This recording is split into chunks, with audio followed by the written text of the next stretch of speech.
Oh, it's Mr. McFeely. I have seen the future, and he was wearing number 5, and I ain't talking about Robbie Grimsley, folks. Took out the muffins, took out the trail mix, took out the cookies. They stole the monster cookies. Wow, that's awesome. That is so awesome. Let's do some broadcasting. All right, we're going to do some broadcasting with our guy, Mike McFeely. He joins us each and every Tuesday morning at 9:35. You have a notebook with stats. That's ominous. Well, we couldn't show it on the air because it's probably illegal, but I gave you a couple of Valium pills, too. Don't lose. I know you got to fill time here. I used to be a talk show host on the radio. That's in a former life. I was yes. 10 years of doing a 3-hour solo talk show. So I'd know the bit. I'd start reading the phone book on certain days just to get through it. Hey, I did this show for 5 months without sports and COVID. We know exactly about that. The segment killing business. So I know you got to fill time. But don't get riled up about the FCS awards. They've been a joke for the 15 years. You and I have been there. We've sat in the room. We had Climate and Randy. I don't want to get into this, but I'll just say this. North Dakota State has the best defense in FCS by a mile. Yes. Okay. Logan Kopp is a fifth-year senior linebacker who stuck around, first of all, is the heart and soul, if you will. I don't know if he's the most talented guy they have, but he's deserving of attention. And you told me that he finished 14th. 14th. So just don't worry about it. Hug your kid. Yes. Have a pork chop. That's good. I haven't had a pork chop in a while, man. That perked me right up right there. I got something for you. What do you got? I got something for you. What's up? Here's my hot take. Here's my Mike hot take. Okay. Clip this here. 4 Dakota schools in the quarterfinals. Ooh. Wow. So that means UND wins at Tarleton. Beat Tarleton. The Jackrabbits win in Missoula. Yep. And the Coyotes beat the Mercer Bears. Mercer Bears, whatever. That's the easiest one of the 3. Wow. Or the 4. And then, of course, North Dakota State beats Illinois State. Beat Illinois State. Wow. Yep. All right. 4 Dakota schools in the quarterfinals. And if you look at what the Sharps in Vegas have. Yeah, you sent me that last night. North Dakota State's favored by like 24.5, which seems a little heavy to me. It's a Valley team. It does to me. That's a betting term. Heavy seems a little heavy. The other 3 games are all single score. Yeah. So Tarleton was what 5.5-point favorite against UND. That's a pick'em to me. Yeah, to me those are all pick'ems. The other ones are all pick'ems, in my view. And I think they're gonna. UND is offensively they're not very good right now, but defensively, I mean they're good. I don't know how good they are in the whole big picture of college football, but they're pretty dang good. Yep. For what they need right now. And who knows what Tarleton is? I mean, we don't. Gavin Zebarth might run for 240 yards against these guys. Who knows? I mean, just these. Yep. Where I was going with that was if that comes to pass, and I truly think there's a chance it could happen. Mm-hmm. I really do. I don't think that Montana is a I was going to say the Jackrabbit Montana game is going to have everybody's eyes on it Saturday afternoon. And it's Mercer, so whatever. And then Tarleton is who have they? Okay, they beat Army. They did. Whoop. Yep. Okay. They lost to Abilene as their only loss of the season. But we talked last year, and I wrote about it that the worst thing that could happen in FCS is this contraction into the middle of the country, which happened last year when you had Montana State, North Dakota State, South Dakota State, and South Dakota. We had 3 Dakotas teams in the semis and 1 Montana team in the semis, and it was chalk 1, 2, 3, 4. It would be even worse for FCS football, and more importantly, for my mental health. If there's all 4 Dakota teams in the quarterfinals, and part of it is, with all due respect to everybody but North Dakota State, like I've said it all year, I'll stick by it. South Dakota State is nothing like they've been the last couple of years. No. South Dakota is nothing like they've been the last couple of years. And credit to them for getting to where they're going to get. If they all get to the quarters, good for them. But again, but again, what does that say about FCS? Mm-hmm. Yep. UND, defensively, they're really good. The coaching change up there has made just a world of difference in just the way that the UND players carry themselves and the swagger they have and the just how they play. Yep. But if you got Eric Schmidt over a beer, I don't even know the guy drinks. I don't know. Well, I guess he's from Mandan, so that you can draw the line from one to the other, I guess. I think Eric Schmidt, I don't know the guy. I've asked him one question in a press conference. I think he would tell you the personnel on this team is nowhere near where I want it to be. Yeah. Like when Eric Schmidt came into Grand Forks and looked at the roster and went, okay. And again, I've said this all year. You could see where he immediately went and got transfer guys. Yep. He got a quarterback. Got a wide receiver. He got a wide receiver. He got some guys in the secondary. Yep. You know, you look at that and go, well, it tells you where he thought there was deficiencies, right. and there probably still are in those areas. But if they get to the quarterfinals with his first roster that's not even his, I mean, I know. Geez. I know. And again, no knock on him or UND or the it's players. about the rest of the subdivision. Good for them. Yes. Good for them. Yep. But my God. Yep. And if you look back, this is what's in my notebook. If you look back 10 years, because I was spending some time this morning thinking about this, obviously. But like the quarterfinals used to be. Oh, man. Okay, so 2014. Okay. I wrote this down. Glory days. 2014 quarterfinals in FCS. 2 CAA teams, 2 Valley teams, 1 SoCon, 1 Big South, 1 Southland, and 1 Big Sky. That's pretty good. Yep. That's pretty good. Quarterfinals in 2015, 3 Valley, 1 Ohio Valley. Oof. Oh, that's Jack State. Yeah. 1 Big South, 1 Southland, 1 Patriot. Oh, that was Colgate. Yeah. James Madison. And 1 CAA. Okay. Yeah. And now there's if my hot take comes to pass, you're going to have 4 teams from within 300 miles of each other along 1 freeway and 2 states that are going to be in the quarterfinals. The great part about FCS for me when NDSU first got into it was absolutely every corner of the country. You could see a team. Yeah, when Coastal Carolina came here for the first time, that was such a... And their fans came from Myrtle Beach. It was awesome. The billionaire head coach, Joe Moglia. It was fantastic. And when Georgia Southern came here, they played option football. Yep. And so us Yankees are going, wow, the quarterback runs and pitches it. Even though it's really fast. Even though we saw that, with the Veer for years at North Dakota State. Eastern Washington, that's a Big Sky, but they were good. Cal Poly was decent back in those days. You had all of these teams all over the country, and they all played somewhat different styles. Like we used to make fun of Sam Houston. We mocked Sam Houston because they'd come up here and just get the pants beat off them. Right?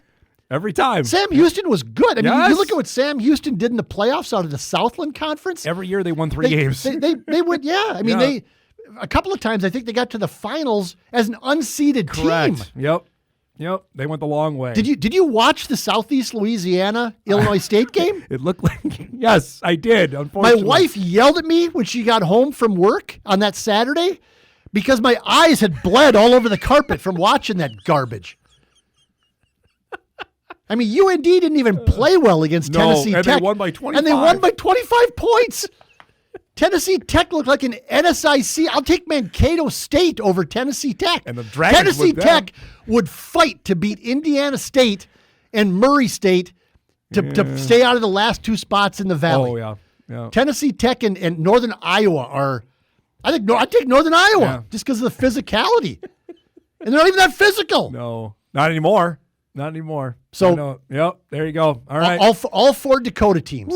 By the way, in the quarterfinals. If that comes to pass, look out next week because the Coyotes would play the Jacks in Vermillion, and what would be the my God, it'd be so awesome! It'd be the biggest game ever in South then you'd Dakota. and then by the way, if UND wins this one, they're in the semis. Correct, because they'll beat Lehigh or Villanova. Yeah, they won't just beat them; they'll beat them by 4 touchdowns, even without an offense that seems to not be functioning very well right now. Which means then the Fighting Hawks would play the Bison if North Dakota State moves on. If NDSU gets there. Correct. Oh, God, it'd be so awesome. It would be 1990 again. And Grand Forks would be burning cars in the streets. And here's the one thing I will say that was nice about this weekend, though, was a shout out to the Yale Bulldogs. Because Yale, for Ivy League making it for the first time, beat Youngstown State, a comeback that was mind-numbing because Youngstown couldn't do anything offensively for the first time. I'm a Doug Phillips guy. I know you are. that. Yep. Yeah, I've been on his bandwagon Yep. since he got the job after Pelini. Doug Phillips should go to the optometrist today because he was staring into the headlights for like 30 minutes of the second half there, not knowing what to do. No, and Yale they just kept running the ball, and they would get 7-8 yards. Yale had some athletes. They do. They were. Harvard was not good. No, your Harvard Harvard team was that was bad. Yep. Yale did not look good in the first half, but by the second half, Yale's quarterback is legit. Yeah, Dante Reno's his Their name. running back, Pitzenberger's really good. Pitzenberger was trucking. The Youngstown State secondary, No. those cornerbacks wanted nothing to do with Pitzenberger. No, Nothing. No way. This was the thing that was most impressive to me. It was they were able to wrap up run guard. Nobody had done that all year. Frankly, nobody in the Valley had done that. He had 50 yards rushing against North Dakota State. You know, Everybody settled down about how Bo Brungard ripped apart NDSU. No, he didn't. He had 50 yards rushing. Give me a break. he had 3 turnovers. And by the way, UND also had UND held him as up. well. So Yep, UND the wrapped him up. narrative that he was unstoppable in the Valley is a bunch of crap. He's a really good quarterback. Congratulations to him for winning the Peyton Award this year, which he's going to do. He's going to win. Yep. Because whatever. Yep. Good for him. But to say that nobody stopped Bo Brungard in the Valley, he had 50 rushing yards net against NDSU. But can we put some hope though in your theory? Hey, now the Ivy maybe can insert itself into the conversation like you're talking about for another conference that could rise up, or no? No. Don't think so? No, Yale they're good again, and their safety is really good. They have receivers that were good. Yes. So Yale they're fine. They would have beat the pants off of Tennessee Tech. I know that.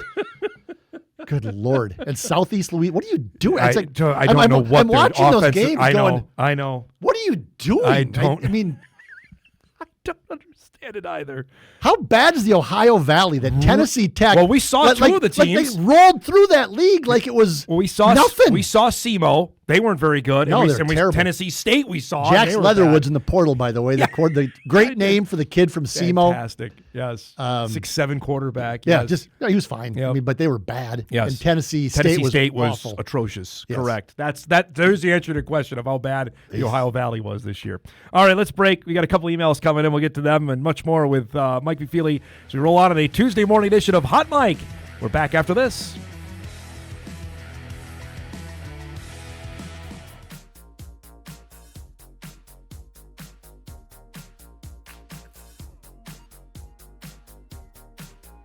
All right, welcome back, everybody. Matt Larson going to join us, NDSU AD, in about 10 minutes or so to chat on the contract extension that one Tim Polisek got. We haven't had your thoughts on this because it went down last Tuesday.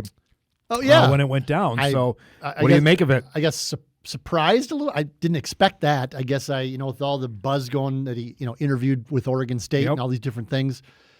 But good for North Dakota State. Good for Tim Polisek.